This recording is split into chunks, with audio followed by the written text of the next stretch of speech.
الحمد لله نحمده ونستعينه ونستغفره ونؤمن به ونتوكل عليه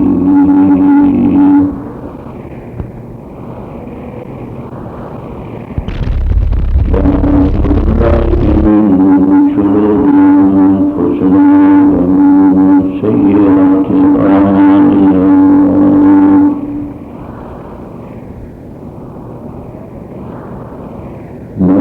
يهده الله فلا مضل له ومن يضلله فلا هادي له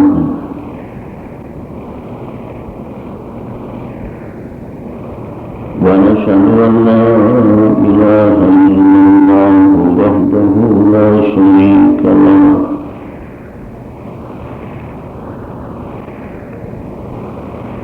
ونشهد أن سيدنا محمدا عبده ورسوله أما بعد فأعوذ بالله من الشيطان الرجيم بسم الله الرحمن الرحيم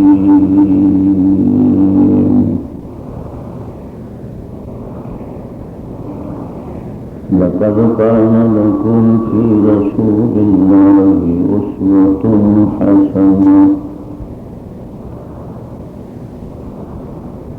رب اشرح لي صدري ويسر لي أمري واحلل عقدة من لساني يفقهوا قولي سبحانك لا علم لنا إلا ما علمتنا إنك أنت العليم الحكيم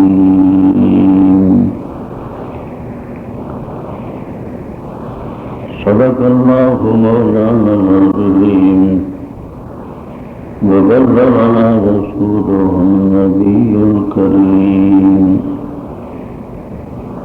ونحن على ذلك لمن الشاهدين والشاكرين والحمد لله رب العالمين.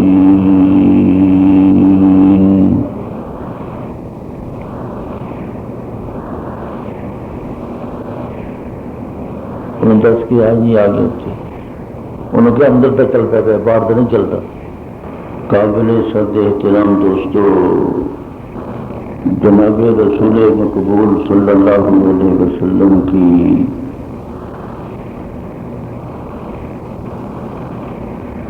سیرت مقدسہ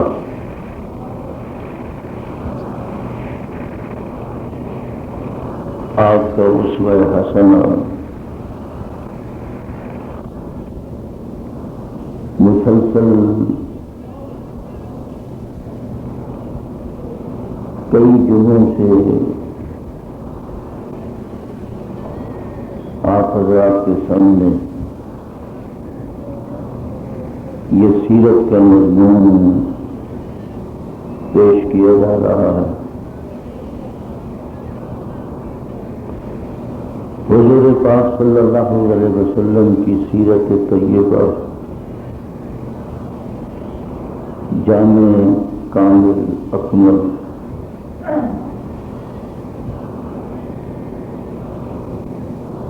اللہ تبارک و تعالی نے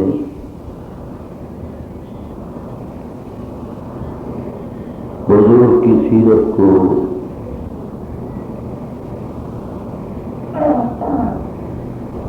آپ کی بتلائی ہوئی ہدایات کو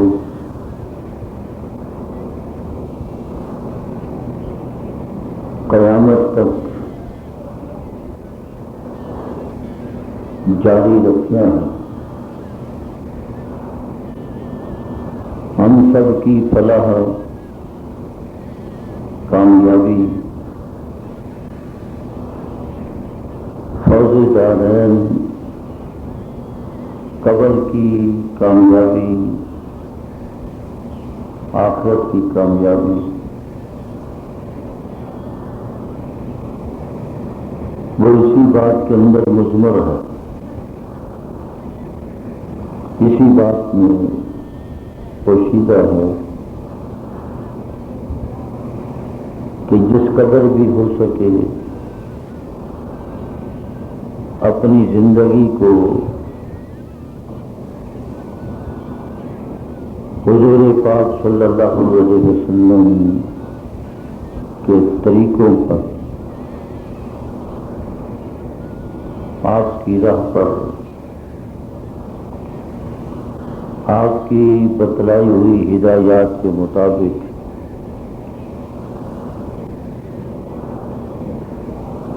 زندگی گزاری جائے۔ حضور پاک صلی اللہ علیہ وسلم کو امت کے ساتھ شفقت، رحمت، رافت، محبت، تعلق کا اس قدر برتاؤ تھا کہ حضور پاک صلی اللہ علیہ وسلم اپنی امت کی تکلیف کو نہ ہی اجتماعی طور پر برداشت فرما سکتے تھے، نہ ہی انفرادی طور پر۔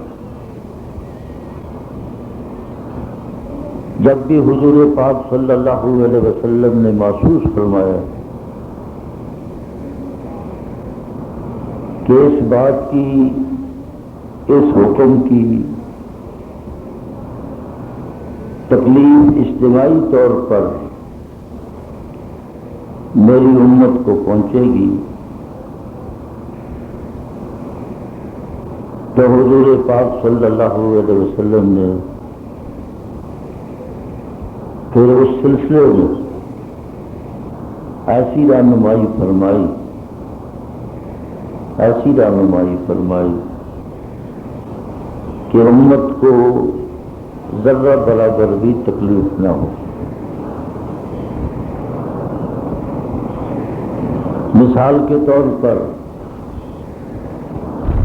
اللہ تبارک و تعالی نے حضور پاک صلی اللہ علیہ وسلم کو معجزہ معراج عطا فرمایا۔ مکی زندگی میں حضور پاک صلی اللہ علیہ وسلم نے بے پناہ مشکلات برداشت کی۔ مشرکین مکہ نے، مخالفین نے ہر اعتبار سے، ہر انداز سے، ہر طریقے سے حضور پاک صلی اللہ علیہ وسلم کو تنگ فرمایا، لیکن حضور پاک صلی اللہ علیہ وسلم کا صبر، حوصلہ، تحمل، پرتباری اتنی بلند کہ آپ نے ہر آنے والی تکلیف کو صبر و تحمل سے برداشت فرما دیا۔ اللہ تبارک و تعالی نے اسی سلسلہ میں آپ کو یہ اعزاز دیا کہ روحانی طور پر تو آپ کو خداوند قدوس نے امام الرسل، امام الانبیاء، آخر الانبیاء، خاتم النبیین، خاتم الرسل بنایا، لیکن حصی طور پر خداوند قدوس نے ہجرت سے 6 ماہ یا 1 سال قبل حضور پاک صلی اللہ علیہ وسلم کو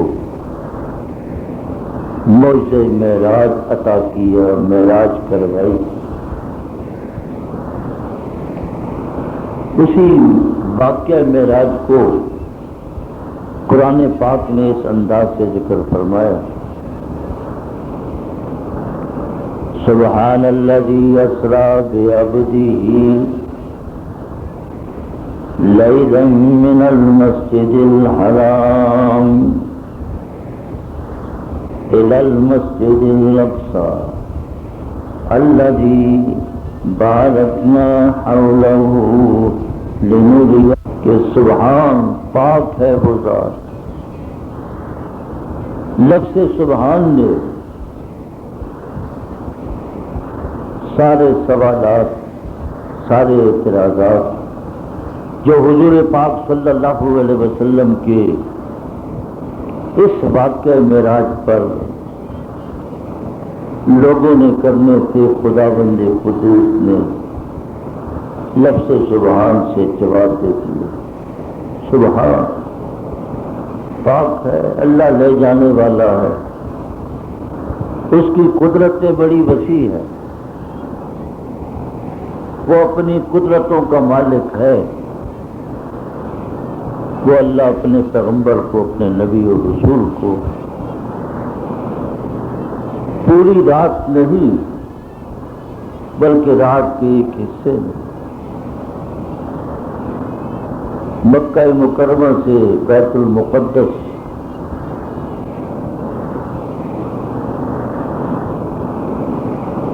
اور بیت المقدس سے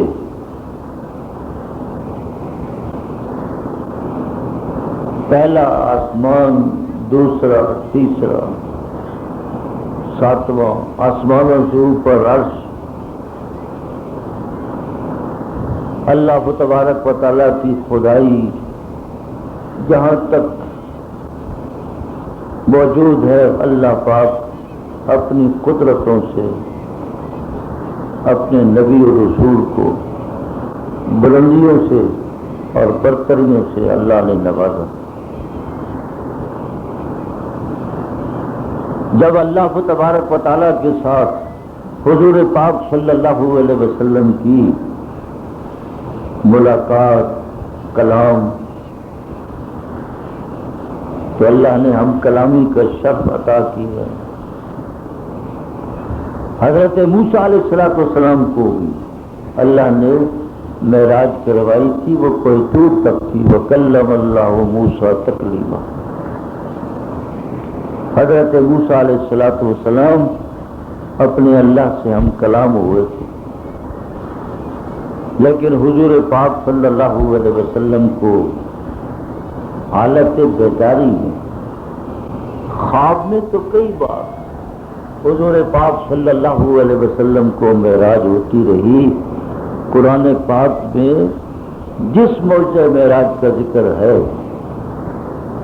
یہ حالت بیداری اسی جسم کے ساتھ، اسی جسم انصری کے ساتھ ہی حضور پاک صلی اللہ علیہ وسلم آسمانوں سے اوپر تشریف لے گئے.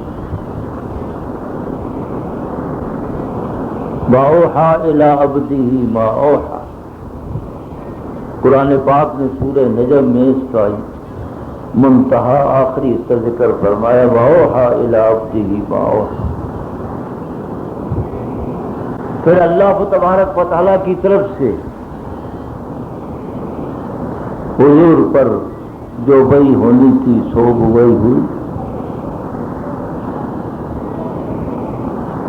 اللہ نے حضور پاک صلی اللہ علیہ وسلم کو واپسی پر یہ نماز کا تحفہ اللہ نے آپ کو عطا کی. فرمایا کہ 24 گھنٹے میں آپ پر، آپ کی امت پر 50 نمازیں فرض ہیں.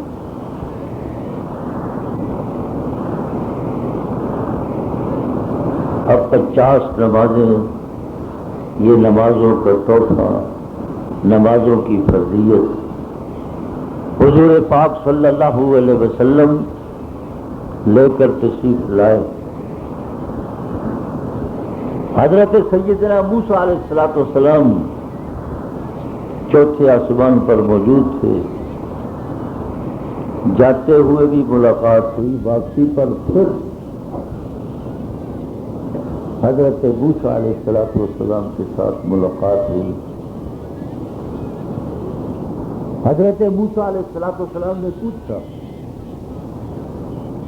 کہ اللہ کی طرف سے جب اللہ نے آپ کو بلایا، اللہ نے آپ کی میزبانی کی، آپ مہمان ضیف، وہ اللہ شہنشاہ ہے، بہت بڑا ہے، تو اللہ نے آپ کو کون سا تحفہ امت کے لیے عطا کیا؟ خدا کی طرف سے کیا ملا؟ تو حضور پاک صلی اللہ علیہ وسلم نے عرض کیا کہ اللہ تبارک و تعالیٰ نے مجھ کو، میری امت کو 50 نمازوں کا تحفہ دیا ہے.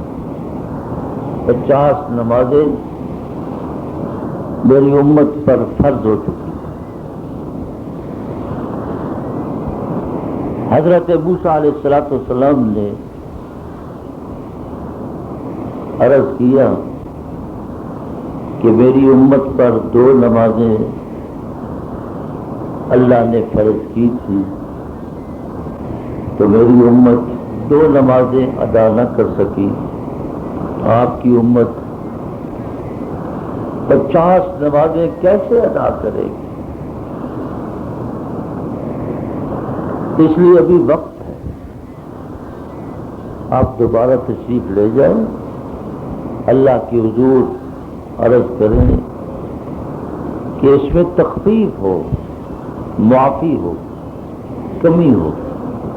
50 نمازوں کا تحفہ بہت زیادہ ہے، ادائیگی مشکل ہو جائے گی. حدیث پاک میں آتا ہے، صحیح بخاری کی روایت ہے کہ حضور پاک صلی اللہ علیہ وسلم دوبارہ جانے کے لیے تیار نہیں تھے، لیکن جب حضرت موسیٰ علیہ السلام نے دیکھا اور پھر امت کا تذکرہ کیا کہ ان امتک لا یستطیع، آپ کی امت استطاعت صلی اللہ علیہ وسلم پر امت کی وہ تکلیف شاق گزرتی ہے، آپ برداشت نہیں فرما سکتے. حدیث کی کتابوں میں موجود ہے کہ ابتدا میں حضور کا دور تھا، صحابہ کا دور تھا، نیک دور تھا، نیکی کا غلبہ، وحی آ رہی تھی، جبریل امین آ رہے تھے، جا رہے تھے، مرد بھی مسجد میں جا کر نماز پڑھتے تھے، عورتیں بھی پڑھتی تھیں. عورتوں کو بھی یہی حکم تھا کہ مسجد میں الگ مسجد النساء کا حصہ، وہیں عورتیں پڑھتی تھیں. اب تو فتنے کا دور ہے، اس فتنے کے دور میں تو حضرت عمر فاروق کے دور سے کہ اب گھروں میں نماز پڑھو، حالات اتنے تبدیل ہو گئے. عمر فاروق کے دور میں تبدیل ہو گئے تو اب تو کیا کہنا، یہ تو موبائل کا دور ہے اور کئی چیزیں پیدا ہو چکی ہیں جو ہمارے معاشرے کو چاٹ رہی ہے، ہمارے معاشرے کو کھا رہی ہے. اس لیے نوجوان نسل، نوجوان برباد ہو رہے ہیں. بربادی ہمارے مقدر میں ہے.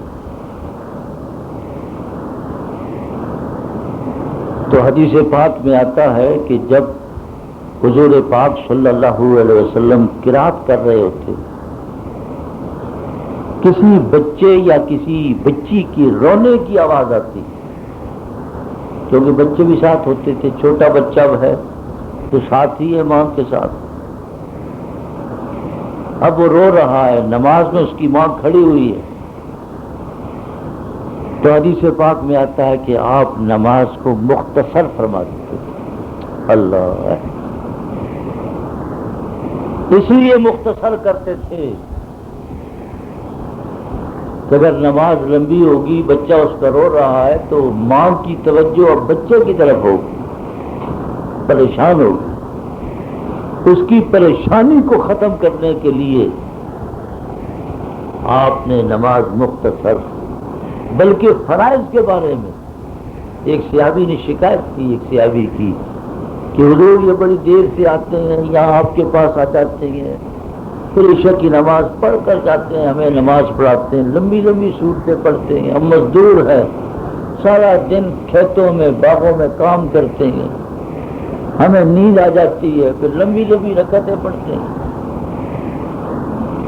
تو حضور پاک صلی اللہ علیہ وسلم نے حضرت معاذ بن جبل کو بلا کر فرمایا اچھا آپ اپنے نمازیوں کو فتنے میں ڈالتے ہیں. یہ تو فتنے میں ڈالنا. حل یخفف جو اجتماعی نماز ہے وہ ہلکی پھلکی انفرادی نماز ہے پڑھو سورہ بقرہ پڑھ لو 4 پارے پڑھ لو 5 پارے پڑھ لو سندر میں پڑھتے رہو سارا پارا پڑھ جاؤ. یہ جتنی دعائیں منقول ہیں آپ نماز کی کتابوں میں دیکھتے ہیں تو وہ دعائیں ہیں انفرادی نماز کے لیے. انفرادی نماز ہے سنتیں پڑھنی ہے آپ نے نوافل پڑھنے ساری دعائیں پڑھے سارے وظائف پڑھے. اجتماعی نماز اس میں جوان بھی ہے اس میں بوڑھا بھی ہے اس میں صحت مند بھی ہے اس میں بیمار بھی ہے. حضور پاک صلی اللہ علیہ وسلم نے ضعیف لوگوں کی بیمار لوگوں کی رعایت کرتے ہوئے حکم ارشاد فرمایا فل یخفف فرض نماز ہلکی پھلکی ہو نماز پڑھنے اجتماعی طور پر. اس لیے یہی فلسفہ ہے کہ نماز اجتماعی جتنی ہلکی پھلکی ہوگی یہ سنت کے قریب. تو یہ حضور پاک کی شفقت آپ کی رافت رحمت امت سے تعلق کہ امت کے افراد کو تکلیف نہ ہو اس لیے آپ نے نماز کو ہلکا پھلکا کر دیا. اگر 50 سے 5 رہ گئی تو یہ بھی آپ کی شفقت ہے. اب ہم سے تو 5 بھی نہیں پڑھی جاتی بڑی مشکل ہے. کوئی ایک پڑھتا ہے کوئی تو پڑھتا ہی نہیں ہے. کوئی پڑھتا ہے کسی نے پوچھا کہ کون سی نماز پڑھتا ہے اس نے کہا 8 کی 360 کی کاٹ کی. بھئی 8 کی کیسے تو جمعہ پڑھ لیتا ہوں 360 کی کیسے عید کی نماز پڑھ لیتا ہوں سال کے بعد.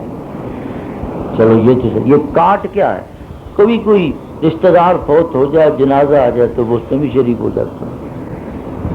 تو عجیب اس نے انداز سے اپنے قافیے میں 8 360 اور کاٹ. اب ہمارا حال تو یہ ہے اب ایسے لوگ ہیں جو 8 کی بھی نہیں پڑھتے ایسے بھی ہیں جو 360 عید کی نماز بھی نہیں پڑھتے. اس لیے اللہ پاک ہم سب کو نمازی بنائے. اللہ پاک حضور کی راستے پر چلنے کی توفیق عطا فرمائے. وآخر دعوانا الحمدللہ.